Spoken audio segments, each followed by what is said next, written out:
지난 13일에 시작된 이스라엘과 이란의 무력 충돌이 나흘째 접어들었습니다. 주말 사이에는 대낮에 공습을 주고받으면서 이 군사시설뿐만 아니라 민가까지 화염에 휩싸였습니다. 이제 국제사회는 전면전으로 확전을 우려하고 있습니다. 이스라엘은 왜 이란을 선제 타격했는지, 전면전까지 이어질 가능성이 있는지 전문가와 짚어보겠습니다. 한국외국어대학교 중동연구소 백승훈 전임연구원입니다. 어서 오십시오. 네, 안녕하십니까. 네, 이스라엘과 이란의 교전 지금 나흘째 접어들었는데 네. 지금도 주요 도시 곳곳에서 이 공습이 이어지는 것으로 전해지고 있습니다. 양측의 사상자도 늘고 특히 주말 도심의 대낮 공습까지 벌어지면서 민간인 피해도 컸다고 하는데 이란 보건당국이 밝히기로는 사망자의 90% 이상이 민간인이라고요? 네. 지금 어찌됐건 처음에 공습이 시작됐을 때는 이스라엘의 군 타겟이 명확했습니다. 네. 그러니까 이란 핵 위협에 대한 공격이기 때문에 핵 정책을 내리는 군부 지도자, 그다음에 핵 개발을 하는 그 과학자, 그다음에 가장 이란 핵의 위협이 되는 농축 우라늄의 그 핵심 시설이 잔뜩 있는 나탄즈. 그렇습니다. 그쪽만 타겟을 하다가 이제 지금은 전역을 걸쳐서 이제 공격을 지금 감행하고 있고 심지어는 이란 국방부도 공격을 하지 않았습니까? 그러다 보니 지금 그런 시설들이 테헤란이라고 하는 큰 도시 안에 있고 테헤란이라고 하는 큰 도시는 그냥 어떤 군사 도시가 아니라 과학 도시가 아니라 그냥 수도지 않습니까? 네. 그러다 보니 소위 말해서 그런 부차적인 피해자들 그래서 민간인 희생자가 많이 나오고 있는 것이죠. 그리고 또 한 가지가 있는 것이 이제 지금 군부 요인들을 그러니까 타겟에서 지금 사살을 하고 있거든요. 공격을 하고 있거든요. 네네. 그렇기 때문에 지금 요인들은 지금 다 이렇게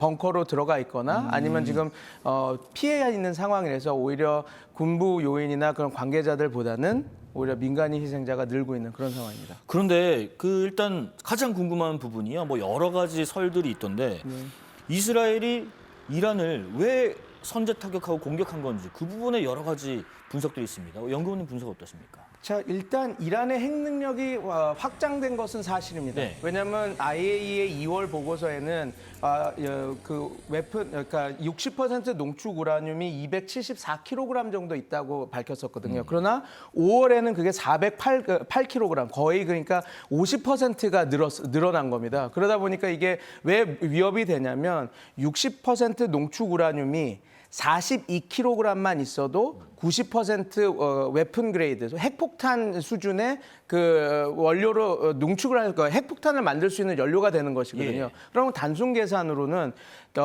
이란이 핵폭탄 10개, 9개에서 10개를 만들 수 있는 그 우라늄, 그 농축 우라늄을 축적을 한 것입니다. 그렇죠. 그러니까 이스라엘 입장에서는 당연히 이게 군사적 위협이다. 이거는 자위권 발동이다라고 공격을 할 수 있죠. 그러나 이제 이것도 있습니다. 이란 입장에서는 지금 우리가 아는 바대로 4월 달부터 미국과 이란 핵 협상을 하고 있었거든요. 예. 그래서 자기네들이 이런 농축 우라늄을 늘려놔야 핵 협상을 할 때 우리가 이걸 이만큼 줄일게 넌 뭘 줄래? 이렇게 할 수 있는 부분도 있었는데 네. 일단 이스라엘은 그걸 명분 삼아서 공격을 한 겁니다. 그러면 이제 그게 이제 큰 틀이고 근데 그 안에는 이제 이스라엘 입장에서는 국내적 정치, 그다음에 국외 정치 그 두 부분이 있습니다. 네. 국내 정치는 지금 네타냐후 정권이 지금 불안정한 상태입니다. 지금 인기가 너무 없습니다. 그래서 최근 6월 13일 공격이 들어가기 전, 그러니까 6월 12일 날 어떤 일이 있었냐면 국회 해산을 투표를 했었습니다. 예. 그러니까 무슨 말이냐면 이스라엘은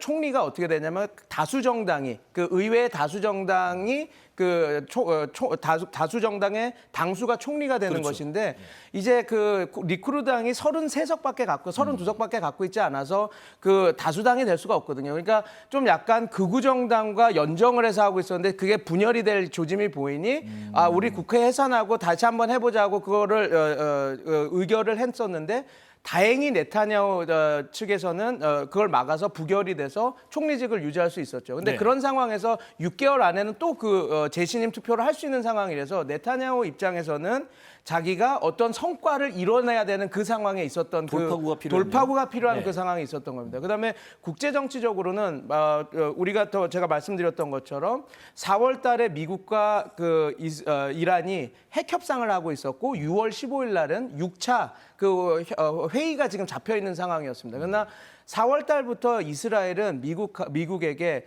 이란과 핵 협상하면 안 된다. 이건 속아 들어가는 거다 해서 계속해서 반대하는 입장이었거든요. 네네. 그래서 6월 15일 6차 회담이 들어가기 직전 그 시점에 이 공격을 감행한 것이죠.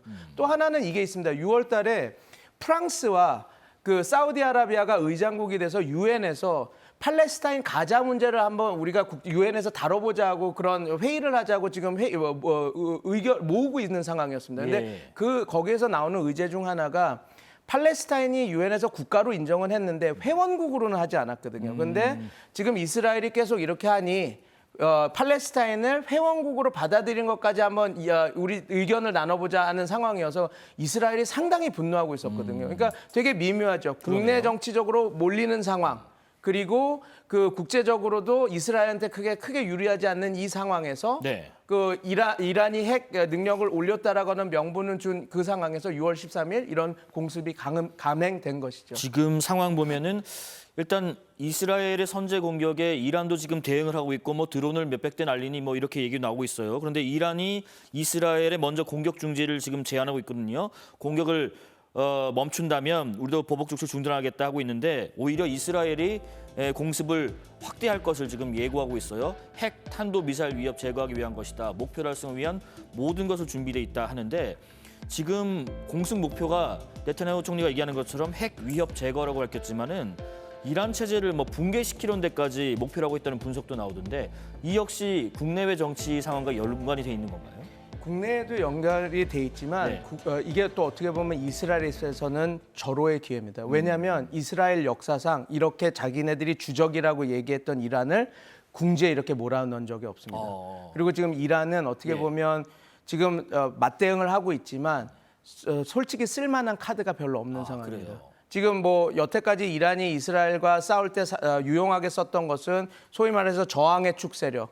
그 레바논의 헤즈볼라, 그다음에 뭐 예멘의 후티, 그다음에 뭐 시리아, 이라크에 있는 시아파 민병대를 이용해서 소위 말해서 시아 초승달 지대라고 하는 그 대리전 에워싸는. 세력들을 에워싸서 공격했는데 우리가 다 아시다시피 헤즈볼라는 나스랄라를 비롯한 수뇌부들이 다 형해화가 됐고 그다음에 시리아에서는 샤라 순니파 지도자가 정권을 잡으면서 다 약해졌거든요. 그러면 이란은 자기가 가장 잘 쓰는 공격 무기였던 대리전 세력이 많이 약화된 겁니다. 그럼 유일하게 남은 것이 드론과 미사일 능력인데 되게 미묘한 것이 여기 있습니다. 이스라엘이 처음에 이제 공격을 하고 나서 그 다음에 한 조치를 한 게 지금 저희가 다양한 이스라엘의 공격 히트맵을 보면 이란의 서부 지역에 있는 모든 군사 시설, 특히 그게 방공망이거든요. 네네. 미사일 S-300 체제, 미사일 방어 체제, 그다음에 레이더 체제 이런 것들이 다 있는데 그게 다 지금 다 없어졌습니다. 다 그러니까 초토화됐습니다. 그럼 그 말은 무엇이냐?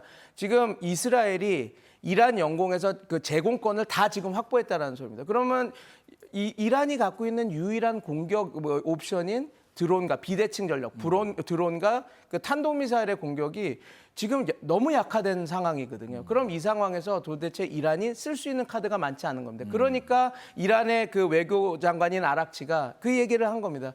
우리가 이스라엘이 공격을 중단하면 우리 그만하겠다라고 할 정도로 그거는 지금 이란에 처해준 상황을 말해주는 것이죠. 네. 그래서 이스라엘은 지금 이 상황에서 계속 밀어붙이기를 원하고 그런 지금 국면이 지금 만들어진 겁니다. 지금 이렇게 양측의 무력 충돌이 격화하는 가운데 중재의 중요한 역할인 미국의 국제사회 시선이 모입니다. 트럼프 대통령의 입장도 잠깐 들어보겠습니다. I think it's time for a deal, and we'll see what happens. But sometimes they have to fight it out. But we're going to see what happens. Have you asked Israel to pause their airstrikes into Iran? Well, I don't want to say that. 이게 무슨 뜻일까요? 합의할 때가 됐다면서도 때로는 싸움을 벌여야 한다. 그럼 공습을 멈추라고 요청했나 질문에는 말하고 싶지 않다. 이건 어떤 건가요? 지금 트럼프 대통령이 저는 별로 막 인정하기 쉽지는 않지만 강화 외교 측면에서는 아주 제대로 강화 외교를 하고 있는 겁니다. 아, 그래요? 강화 외교의 핵심은 당근과 채찍을 이용해서 내가 상대방에게 거절할 수 없는 제안을 줘서 제가 원하는 제안을 얻어내야 되는 건데 지금 그 강화 외교의 A to G를 지금 트럼프가 하고 있는 겁니다. 트럼프 대통령이 하고 있는 겁니다. 네. 이란에게는 내 말을 들어라. 내 안을 받지 않으면 지금 이스라엘이 공격한 거 맞지? 이스라엘이 더 안 되는데 너 더 크게 당할 텐데 어떡할래? 라고 하면 던지면서 지금 어차피 협상 안에서는 이런 싸움이 필요할 수도 있다. 왜냐하면 이게 협상력을 키우고 줄이는 그 상황이니까 그걸 지켜보겠다라는 얘기입니다. 이스라엘 측에는요? 이스라엘 측에 그걸 놔두는 거죠. 그러니까 이게 어떤 형국으로 보면 되냐면 이게 맞는 표현일지 모르겠지만 만약 사냥개를 아주 잘 싸우는 사냥개를 지금 놔준 상태인 거죠. 미국이 놔주고 이란을 공격하면서 야, 너 이 제안을 받을래? 안 그러면 이거 계속 내가 풀어둘 건데 라고 하는 겁니다. 근데 네가 지금 내가 제안하는 안을 받으면 내가 멈추게 할 수도 있어. 뭐 이런 식으로 하면서 제안을 하는 거죠. 근데 지금 너무 안타까운 것은 이란이 지금 자기가 쓸 수 있는 바게닝 칩, 소위 협상 카드로 쓸 만한 것이 크지 않다라는 겁니다. 그래서 네. 지금 상황에서 트럼프가 한 말은 그 강화 외교, 지금 당근과 채찍을 이용해서 내가 원하는 안을 이란에게 받아내겠다라고 하는 그 과정이라고 보면 될 겁니다. 예. 지금 뭐 현지에 우리 뭐 있는 뭐 많지 않지만 그래도 교민들의 안전도 걱정되지만은 또 하나가 그런 게 있습니다. 지금 이스라엘과 이란의 지금 긴장 고조 때문에 국제 유가가 또 들썩이고 서울 주유소 휘발유 평균 판매가가 1,700원을 넘어섰다고 하는데 이 지금 양측의 이런 공방으로 우리 경제에 영향도 불가피한가요? 조금 저는 그거를 좀 우리가 너무 뜨겁게 바라보는 게 아니라 좀 냉정하게 바라볼 필요가 있습니다. 네. 왜냐하면 이란과 이스라엘이 처음 이렇게 붙었을 때 뭐 서부 텍사스유나 브렌트유가 11%까지 올랐었습니다. 그러나 그 지금은 5%, 6% 그러니까 78달러까지 올랐던 것이 74달러로 좀 내려간 상태거든요. 시장은 거짓말을 하지 않습니다. 시장은 딱 봤을 때 지금 말씀드린 대로 이란이 확전을 할 수 있는 카드가 별로 없고 확전을 해서 얻을 만한 유인이 없다는 걸 아니까 이런 안정화로 이렇게 가는 겁니다. 그래서 지금 뭐 골드만삭스나 다양한 그런 그 투자은행도 뭐라고 얘기하고 있냐면 보통 80달러에서 90달러 수준으로 이렇게 유지가 될 거다. 근데 만약에 최악의 상황, 그러니까 이란이 너 죽고 나 죽자 이제 끝 갈 때까지 갔다 해서 호르무즈 해협을 막는 상황이 오면 140달러로 갈 텐데 그런 거보다는 그냥 이렇게 긴장이 고조된 상태에서 70달러 후반에서 80달러 후반 그 사이에서 이렇게 유지가 되지 않을까 본다. 그러다가 좀 소강국면이 되면 이제 안정화가 될 것이다. 그렇게 지금 골드만삭스나 JP 모간 그 보고서들은 나오고 있거든요. 그렇기 때문에 그리고 그런 시장도 그렇고 그다음에 제가 지금 보는 모든 이란과 이스라엘이라고 하는 그 행위자가 지금 이 전쟁을 극한으로 이렇게 치달아서 얻을 수 있는 이익이 별로 없습니다. 그렇기 때문에 네네. 지금 왜냐하면 이스라엘도 이란을 완전히 괴멸시킨다? 어떻게 하겠습니다. 우리가 잘 아는 것처럼 전쟁은 무슨 첨단 전쟁이 있어도 결국은 깃발을 꽂는 건 보병인데 그렇죠. 지금 이스라엘도 이란이라고 하는 그 큰 땅과 그 대국을 보병, 자기 지상군을 투입해서 어떻게 점령하거나 그렇게 할 수 있는 상황은 아니거든요.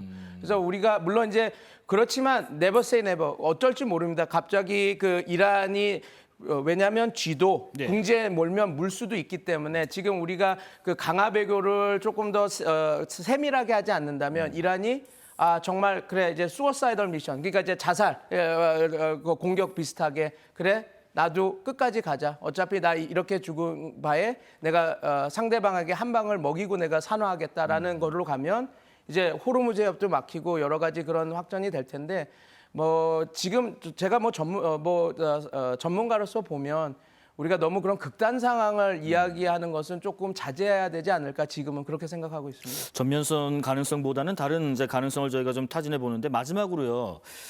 이 사태 해결을 위해서 가장 중요한 변곡점이 뭘지 결국은 이란에서 어떤 움직임을 보이는 것이 가장 실효성 있는 조치일지 궁금합니다. 저는 미국이 키를 쥐고 있다고 예. 생각합니다. 왜냐하면 미국이 안을 던져서 이란이 받는다 한들 이스라엘이 지금 말씀드린 것처럼 가장 지금 고조에 있는 상황입니다. 네네.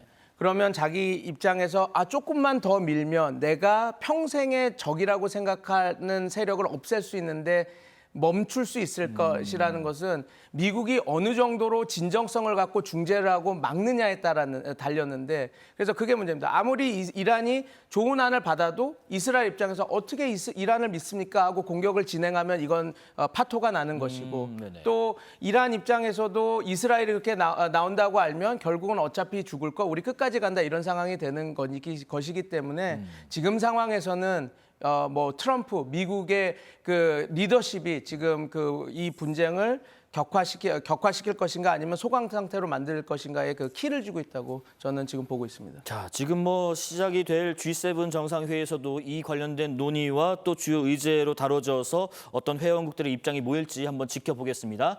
자, 한국외교대학교 중동연구소 백승훈 전임연구원과 이스라엘과 이란 간 무력 충돌 그리고 우리나라에 대한 영향까지 분석해봤습니다. 고맙습니다. 감사합니다. 자, 6월 16일 월요일 사사건건은 여기까지입니다. 시청해주신 여러분 고맙습니다.